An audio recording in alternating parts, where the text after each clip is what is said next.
Rudi ষড়যন্ত্র ফাঁস, অনির্বাণের সাহায্য ও আদিত্যের হাতে রুডি অর্থাৎ কৃষ্ণ রায় গ্রেপ্তার।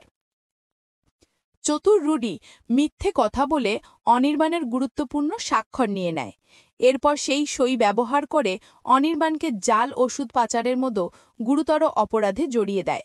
রুডি অনির্বাণকে ভয় দেখিয়ে জানায় যে সে স্বইচ্ছায় এই কাজে অংশ নিয়েছে এবং সমস্ত কিছু সাক্ষী সে নিজেই। চক্রান্তে শিকার হয়ে অনির্বাণ ভীষণ ভয় পেয়ে যায়। সে কি করবে বুঝতে পারে না। চিন্তিত অবস্থায় অনির্বাণ বাড়ি ফিরে আসে। সঞ্চারী তাকে চাপ দিলে অনির্বাণ রুডির করা সমস্ত ষড়যন্ত্রের কথা খুলে বলে। তারা দুজনেই বুঝতে পারে যে একমাত্র সুদীপাই হয়তো এর সমাধান করতে পারত, কিন্তু সে অসুস্থ। তখন অনির্বাণ সিদ্ধান্ত নেয় সে সরাসরি আদিত্যকে সব জানানে এবং এরপর যা হওয়ার হবে।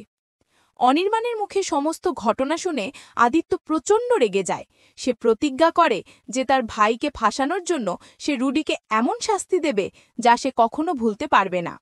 আদিত্য আগে থেকেই রুডিকে সন্দেহ করত এবং এখন সে প্রমাণসহ তাকে গ্রেপ্তার করার জন্য তৈরি হয়।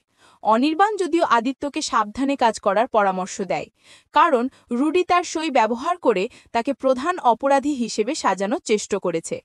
আদিত্য তখন অনির্বাণকে অধয় দিয়ে জানায় যে সে ভয় না পায়, এবার সে প্রমাণ জোগাড় করে সব ব্যবস্থা করবে। আদিত্য তার লোকজনকে কাজে লাগিয়ে রুডির বিরুদ্ধে সমস্ত প্রমাণ জোগাড় করে। প্রমাণ হাতে আসার সাথে সাথেই আদিত্য অনির্বাণকে সঙ্গে নিয়ে রুডির অফিসে অভিযান চালায়। সেখানেই সে রুডিকে গ্রেপ্তার করে জানায়, তোমার খেলা শেষ। আমি জানি তুমি আসলে কৃষ্ণ রায়, আর তোমার সমস্ত সত্য আমার কাছে ফাঁস হয়ে গেছে। রুডি তখন বিষয়টি অস্বীকার করে এবং আদিত্যকে হুমকি দেয়, কিন্তু আদিত্য শান্তভাবে জানায়, এবার আমার কোনো ভুল হচ্ছে না, সমস্ত প্রমাণ তোমার বিরুদ্ধে। এই বলেই আদিত্য তার ফোন থেকে একটি অডিও রেকর্ডিং প্লে করে।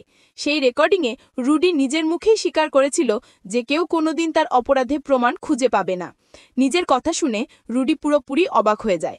অনুরাগীর ছোঁয়া সিরিয়ালটি সকল আপডেট সবার আগে পাওয়ার জন্য সাবস্ক্রাইব করে আমাদের সাথেই থাকুন।